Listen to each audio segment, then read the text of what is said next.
दुनिया के सबसे बड़े अनसुलझे रहस्य जो आपको हैरान कर देंगे और जिनके राज वैज्ञानिक भी नहीं खोज पाएंगे। दोस्तों, सबसे पहले हम अपने भारत के बारे में जानते हैं। दोस्तों, आप जब कई हजारों साल पुराना इतिहास देखेंगे तो आपको कई हैरान कर देने वाली चीजें देखने को मिलेंगी। यहाँ के प्राचीन मंदिरों, किलों व गुफाओं ने हमेशा से ही लोगों को आश्चर्यचकित किया है। दोस्तों, यही कारण है कि दुनिया भर के सैलानी भारत के कुछ अद्भुत स्थलों को देखने के लिए और इनकी सच्चाई का पता लगाने के लिए यहाँ आते रहते हैं। वहीं यहाँ कई जगहें भी मौजूद हैं जो अपने अनसुलझे रहस्यों के लिए जानी जाती हैं। चलिए हम आपको भारत के कुछ अनसुलझे रहस्यों के बारे में बताते हैं। ओम श्री गणेशाय नमः। नमस्कार, नमन, नमस्ते, नमामि, नमो नमः। जय महाकाल। आपका स्वागत है हमारे आपके YouTube चैनल अलौकिक नॉलेज पर। दोस्तों, पहला रहस्य, पक्षी करते हैं आत्महत्या। दोस्तों, असम में जतंगा नाम का एक गांव है जो अपनी अनसुलझी रहस्यमयी घटनाओं के लिए मशहूर है। असल में यहाँ दिसंबर और नवंबर के महीने में कई हजार पक्षी एक पेड़ों और इमारतों से टकराकर आत्महत्या कर लेते हैं। ये स्थिति हर साल देखी जाती है, लेकिन सटीक वजह आज तक पता नहीं चल सकी है। दोस्तों, अगला रहस्य है जयगढ़ किले का खजाने का राज। राजस्थान का जयगढ़ किला भी अपने छिपे खजाने के लिए जाना जाता है। ऐसा माना जाता है कि जब अकबर के रक्षा मंत्री मान सिंह एक सफल मिशन के बाद अफगानिस्तान से लौट रहे थे तो उन्होंने युद्ध से लूटी हुई चीजों को किले में छिपा दिया था। भारत में आपातकाल के दौरान इंदिरा गांधी द्वारा किले को अच्छे से खोजने का आदेश दिया गया था, लेकिन अभियान के बाद यहाँ तब भी कुछ न मिल सका। यहाँ खजाना है या नहीं, ये रहस्य आज भी बरकरार है। दोस्तों, अगला रहस्य, कोनकाला दर्रा। लद्दाख में इस जगह को एलियंस का स्पॉट कहते हैं। इस जगह को लेकर ऐसा कहा जाता है कि यहाँ यूएफओ यानी उड़न तश्तरी को उड़ते देखा गया है। हालांकि इसमें कितनी सच्चाई है इसके बारे में कोई कुछ नहीं कह सकता। दोस्तों, अगला रहस्य है बिहार की सोन भंडार गुफा। ऐसा कहते हैं इस गुफा को एक बड़ी सी चट्टान को काटकर बनाया गया है। दूसरी ओर माना जाता है कि जब बिंबिसार के बेटे ने उन्हें कैद कर लिया था तब उनकी पत्नी ने बेटे से खजाना छिपाने के लिए इसी गुफा की मदद ली थी। यहाँ एक सांख लिपि में लिखा एक शिलालेख भी मौजूद है।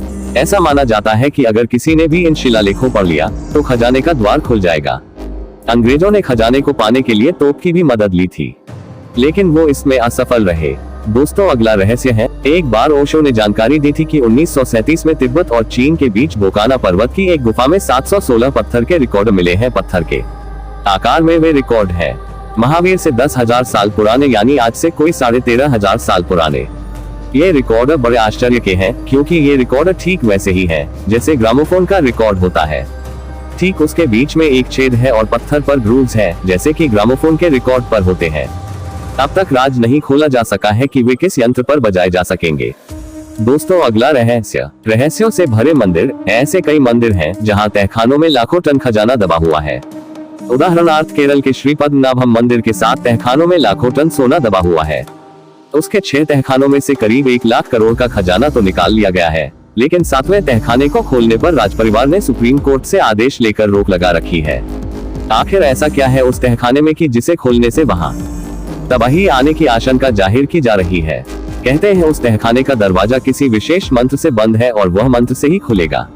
वृंदावन का एक मंदिर अपने आप ही खुलता और बंद हो जाता है। कहते हैं कि निधिवन परिसर में स्थापित रंगमहल में भगवान कृष्ण रात में शयन करते हैं।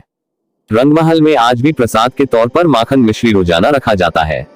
सोने के लिए पलंग भी लगाया जाता है। सुबह जब आप इन बिस्तरों को देखें तो साफ पता चलेगा कि रात में यहाँ जरूर कोई सोया था और प्रसाद भी ग्रहण कर चुका है। इतना ही नहीं, अंधेरा होते ही इस मंदिर के दरवाजे अपने आप बंद हो जाते हैं, इसलिए मंदिर के पुजारी अंधेरा होने से पहले ही मंदिर में पलंग और प्रसाद की व्यवस्था कर देते हैं। मान्यता के अनुसार यहाँ रात के समय कोई नहीं रहता है। इंसान छोड़िए, पशु पक्षी भी नहीं। ऐसा बरसों से लोग देखते आए हैं, लेकिन रहस्य के पीछे का सच धार्मिक मान्यताओं के सामने छुप सा गया है। यहाँ के लोगों का मानना है कि अगर कोई व्यक्ति इस परिसर में रात में रुक जाता है तो वह तमाम सांसारिक बंधनों से मुक्त होकर मृत्यु को प्राप्त हो जाता है। दोस्तों, अगला रहस्य, अश्वत्थामा। महाभारत के अश्वत्थामा याद है आपको? कहा जाता है कि अश्वत्थामा का वजूद आज भी है। दरअसल पौराणिक मान्यताओं के अनुसार अपने पिता की मृत्यु का बदला लेने निकले अश्वत्थामा को उनकी एक चूक भारी पड़ी और भगवान श्री कृष्ण ने उन्हें युगों युगों तक भटकने का श्राप दे दिया। ऐसा कहा जाता है कि पिछले लगभग 5000 वर्षों से अश्वत्थामा भटक रहे हैं। मध्य प्रदेश के बुरहानपुर शहर से 20 किलोमीटर दूर असीरगढ़ का किला है। कहा जाता है कि इस किले में स्थित शिव मंदिर में अश्वत्थामा आज भी पूजा करने आते हैं। स्थानीय निवासी अश्वत्थामा से जुड़ी कई कहानियां सुनाते हैं। वे बताते हैं कि अश्वत्थामा को जिसने भी देखा उसकी मानसिक स्थिति हमेशा के लिए खराब हो गई। इसके अलावा कहा जाता है कि अश्वत्थामा पूजा से पहले किले में स्थित तालाब में नहाते भी हैं। बुरहानपुर के अलावा मप्र के ही जबलपुर शहर के गौरी घाट नर्मदा नदी के किनारे भी अश्वत्थामा के भटकने का उल्लेख मिलता है। स्थानीय निवासियों के अनुसार कभी कभी वे अपने मस्तक के घाव से बहते खून को रोकने के लिए हल्दी और तेल की मांग भी करते हैं। इस संबंध में हालांकि स्पष्ट और प्रामाणिक आज तक कुछ भी नहीं मिला है। दोस्तों, अगला रहस्य, समुद्र के नीचे द्वारिका। गुजरात के तट पर भगवान श्री कृष्ण की बसाई हुई नगरी यानी द्वारिका। इस जगह का धार्मिक महत्व तो है ही, रहस्य भी कम नहीं है। कहा जाता है कि कृष्ण की मृत्यु के साथ उनकी बसाई हुई यह नगरी समुद्र में डूब गई। आज भी यहाँ उस नगरी के अवशेष मौजूद हैं, लेकिन प्रमाण आज तक नहीं मिल सका कि यह क्या है।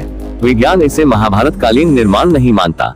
काफी समय से जाने माने शोधकर्ताओं ने यहाँ पुराणों में वर्णित द्वारिका के रहस्य का पता लगाने का प्रयास किया, लेकिन वैज्ञानिक तथ्यों पर आधारित कोई भी अध्ययन कार्य अभी तक पूरा नहीं किया गया है। 2005 में द्वारिका के रहस्यों से पर्दा उठाने के लिए अभियान शुरू किया गया था।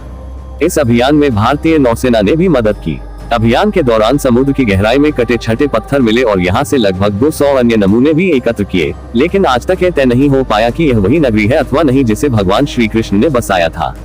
आज भी यहाँ वैज्ञानिक स्कूबा डाइविंग के जरिए समंदर की गहराइयों में कैद इस रहस्य को सुझाने में लगे हैं।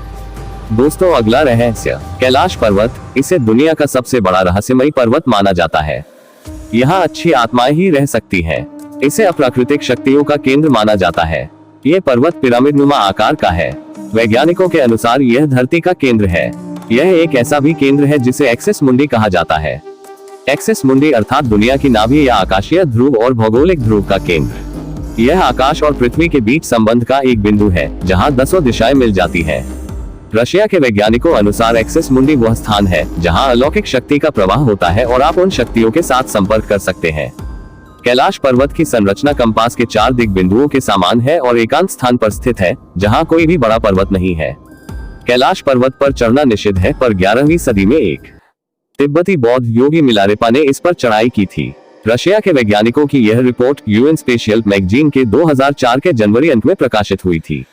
कैलाश पर्वत 4 महान नदियों के स्रोतों से घिरा है। सिंध, ब्रह्मपुत्र, सतलुज और कर्नाली या घाघरा तथा 2 सरोवर इसके आधार हैं।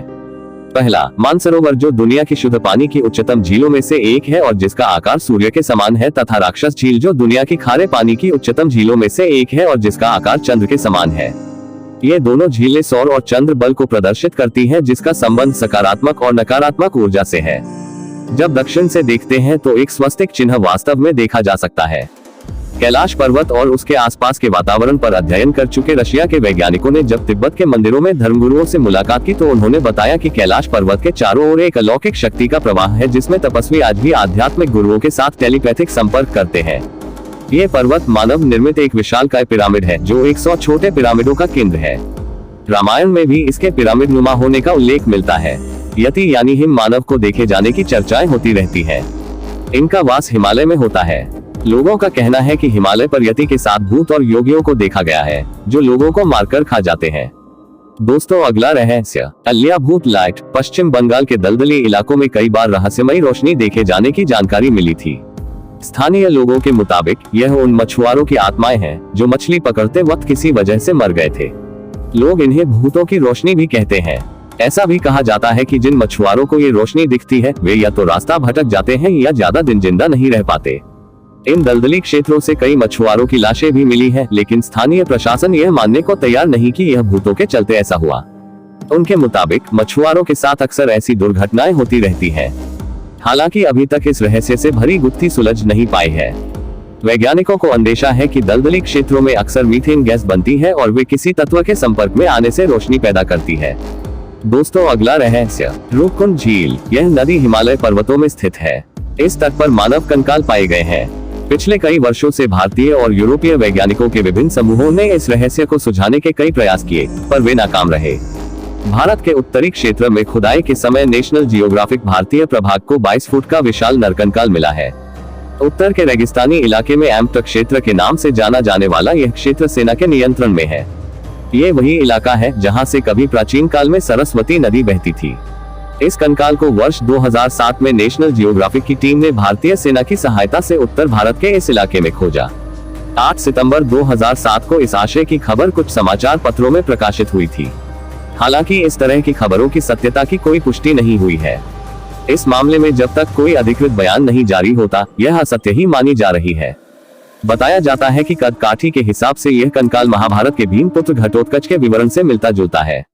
हालांकि इसकी तुलना अमेरिका में पाए जाने वाले बिगफुट से भी की जा रही है, जिनकी औसत हाइट अनुमानतः 8 फुट की है।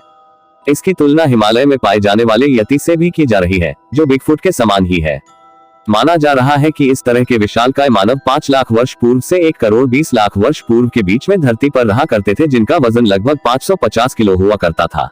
ये कंकाल देखकर पता चलता है कि किसी जमाने में भारत में ऐसे विशालकाय मानव भी रहा करते थे।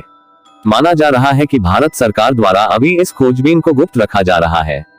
खास बात यह है कि इतने बड़े मनुष्य के होने का कहीं कोई प्रमाण अभी तक प्राप्त नहीं हो सका था। क्या सचमुच इतने बड़े आकार के मानव होते थे? ये पहला प्रमाण है जिससे कि यह सिद्ध होता है कि उस काल में कितने ऊंचे मानव होते थे। वीडियो में बताई जानकारी आपको पसंद आई हो तो वीडियो को लाइक करें, शेयर करें और ऐसी बहुत सी जानकारियां जानने के लिए हमारे चैनल को सब्सक्राइब करें और बेल आइकॉन प्रेस करें, जिससे आपको नोटिफिकेशन मिल सके और आपकी कोई वीडियो मिस ना हो। धन्यवाद। आपका महाकाल भक्त।